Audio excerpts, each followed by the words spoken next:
Michigan came in at number 3 last night in the initial college football playoff rankings. And Michigan, the whole situation has just been very, very weird. There's a lot made about Connor Stalions here. We'll talk about that here in just a second. But I think a lot of people in the back of their mind were wondering, well, how is the committee gonna view Michigan? Like this whole sign stealing stuff, is that going to be baked into, where they're at in these original rankings? Are they going to be knocked back a little bit because of that? I think 3 is fair. I think the committee did right by Michigan. Have they had the toughest schedule in America? Absolutely not. Some of that's on the people that made the schedule previously for Michigan, however many years ago, and then some of that's on, the teams in the Big Ten not being able to be ranked. So when it comes to the resume rankings, have they played top 10 teams like Ohio State? No. Have they played a ranked team like Georgia did when they beat Kentucky? No. But their average margin of victory is 35 points. So they've been dominant. There's no way around that. At some point, I'm glad the committee did this. They just said, if we're watching ball and we see Michigan's throttling everybody. So that counts for something. Is it a top 2 team right now? No, but they're going to be able to make their move here in November, and we all understand that. So the big thing that I think we took away from last night was Boo Corrigan, the College Football Playoff Selection Committee chair, was asked after the rankings came out, hey, how do you view the Michigan sign stealing situation? Was that factored in? And I loved his answer. He said, that's an NCAA issue, not a college football playoff issue.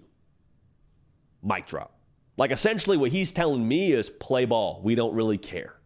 We don't really care. And I love that for a couple of reasons. One, because he's saying, let's settle this on the field. Let's see if they're actually one of the top teams in the country. I don't care about the sign stealing stuff. Whatever. Love that. Second, we have no interest in parenting your kids, NCAA. To me, this is the school being like, hey, I don't care if he was bad at home. It doesn't matter to me. He's getting good grades in our class. We're going to give him a grade accordingly.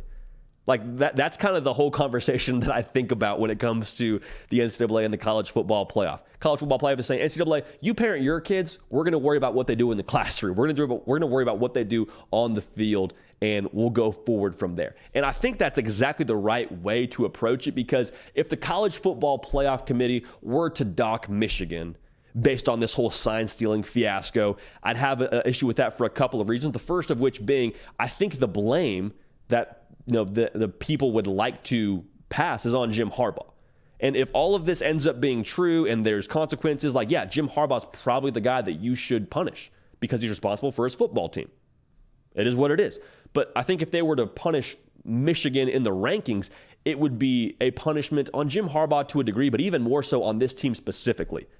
What would hurt Jim Harbaugh in my mind is, if we're getting extreme here, you'd say bowl bans and sanctions and all that. But I think even more specifically right now, it would be scholarship reductions and kind of cutting his legs out from under him in that standpoint. I'm not suggesting punishment. I'm just saying I like they didn't dock them any spots in the college football playoff because of things that may or may not be proven. That's the other thing with this. There's a mountain of, wow, that looks bad. I've said it a couple times on this show. If you had to get my opinion on it, I think Michigan was probably cheating. They probably did some sign stealing stuff. There is a mountain of things that say, yeah, that looks bad. The tickets that were purchased, the reports about guys holding cell phones from their seats, filming the other sideline, the having 2 different tickets to Ohio State, Penn State that are across from the sideline. I'm pretty sure we can all kind of put 2 and 2 together here. Yeah, there was probably an effort to cheat right there. But at the same time, and we might get some kickback on this, that's okay. At the same time, a mountain of that looks bad is not the same of mountain of evidence. Until we have something confirmed, clear as day, black and white, and to be clear, the NCAA may have this behind closed doors, but I'm still not clear as to how much cold, hard evidence we have when it comes to the whole Michigan situation. So if they were to dock them, I would still have an issue because it feels like we're docking Michigan for a mountain of that looks bad versus a mountain of proof. So that's that. Also, to kind of put a cherry on top, even if Michigan had a massive advantage in the sign stealing situation up to this point in the year, is that really making a difference in what they've done these last couple of games? Is Michigan having, and I hate to kind of go into Indiana here because it's just the game that is most recent in my memory with Michigan being dominant. Is the Michigan-Indiana game drastically different if Michigan does or doesn't have their signs? Is the Michigan Michigan State game that different. And at that point, the whole sign stealing stuff was out in the open, so probably had different signs at that point in time. The games of impact for Michigan are ahead of them. And I promise you, Penn State probably changing their signs. Ohio State probably changing their signs. Maryland probably changing their signs. Because that's what common sense would tell you to do. So in the games where Michigan actually will have a little bit better pushback from a roster-to-roster standpoint with how they match up talent-wise, in those games, the sign-stealing stuff won't actually even be a factor, if we're being honest, or it shouldn't be a factor based on what we've seen to this point. And those are the games that will really actually determine if Michigan has college football playoff chops or not. So the fact that they're at 3, I love the way that the College Football Playoff Committee has approached this, and I think it's just common sense in every sense of the word to this point. Now, we have to address this Connor Stalions stuff. And it's a little bit dated because this all kind of broke yesterday, and I'm still not even clear 100% as to if it's been confirmed or not. But again, the whole mountain of it looks bad, they added another stone to that mountain yesterday with the whole Connor Stalions looking like, again, this is all alleged, looking like at this point of us being live on the air, this is what I have understood to be true. It looks like there is someone very closely resembling Connor Stalions on the sideline for Central Michigan when they played Michigan State, I believe. And again, looks very weird, looks very bad. Just kind of adds to the point of, or adds to the sentiment rather of like, yeah, Michigan probably did it. Probably were cheating. If that was Connor Stalions and there's been no reason to, I'll backtrack. Jim McElwain was asked about this earlier today or gave a statement on earlier today and essentially was like, yeah, we're aware of the whole sign stealing guy thing.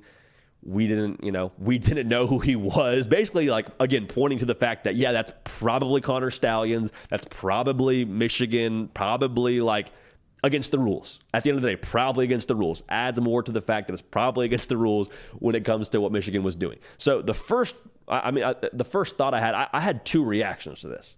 And one was like, oh my gosh, how deep does this go? Like, if he's not just getting into the game, but actually walking onto a sideline of a college football team, where else is he ending up at? Like, is this the only time he did this? How involved was Michigan in this?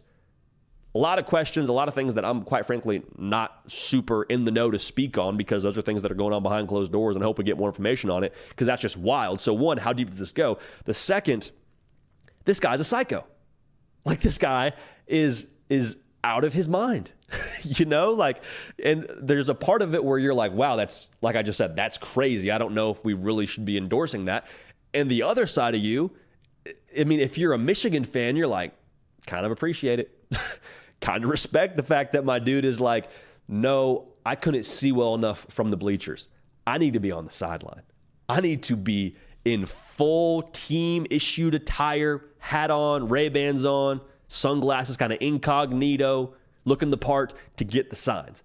Now, again, I don't know if this was something that Michigan encouraged or not. I personally, just my opinion, I would have a hard time believing that Michigan said, hey, Connor, we need you to get on the sideline for Central Michigan. Can you do that for us? And he said, no problem. Like, I think that feels a little bit more of a stretch to me, if we're being 100% honest. But yeah, a part of me is just like, objectively, this is kind of a psycho move, and I'm kind of here for it. I'm not supporting cheating. I'm not supporting Connor Stalions stealing signs. But to find your way onto a college football sideline by going in disguise, full-on Halloween theme, there's a little bit of a hat tip to you. Respect. I wouldn't do it. I would never encourage it. Messed up against the rules. But like, to find your way onto the sideline, kind of impressive. Kind of impressive. And I think a lot of people kind of share that sentiment. So Michigan at 3, I'm here for it. It's an NCAA issue, not a college football playoff issue. And I'm encouraged to hear they're saying, you know what, Michigan, play ball. The hard count is brought to y'all by our friends at GameTime. Now, I want to tell y'all about a situation I was in previously where I'm trying to get to a game. It's a big-time Saturday, high-impact game, and I'm like, man, I would love to be there. Tickets are looking a little bit scarce. If I had game time, I would have been in good shape. So if you're trying to get to LSU Bama and you're like, man, JD, I would like to go, but I don't know if I'm going to get taken advantage of by trying to buy tickets from a scalper. I don't know if someone's going to jack up the prices on me and they'll be way more than I'm supposed to pay.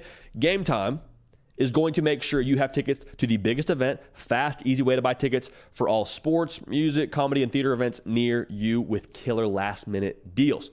So GameTime is the only ticketing app that gives you complete peace of mind with your purchase. Like I was saying, you're going to have a situation where you know you are getting the best price guaranteed for that ticket. It's not going to be a thing where you look later and say, man, I'm in the same section and row and I found a ticket that was way cheaper. If that's the case, GameTime, they will credit you 110% of the difference if you find a ticket in the same row and section for less money.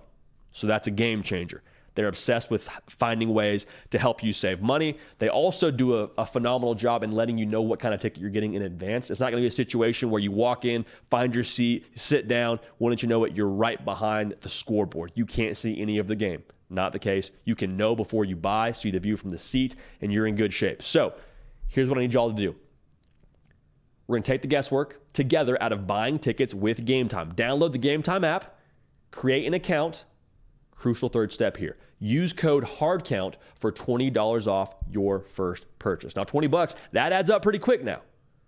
$20 off your first purchase, that could make a dent in any purchase when it comes to the ticketing world, especially for all the big games we got coming up. Terms apply. Again, create an account, redeem code HARDCOUNT for $20 off. Download GameTime today. Last minute tickets, lowest prices, guaranteed. Hey y'all, thanks so much for watching. Subscribe to the channel here to make sure you don't miss an episode of The Hard Count. Also be sure to check out other videos on the On3 YouTube channel.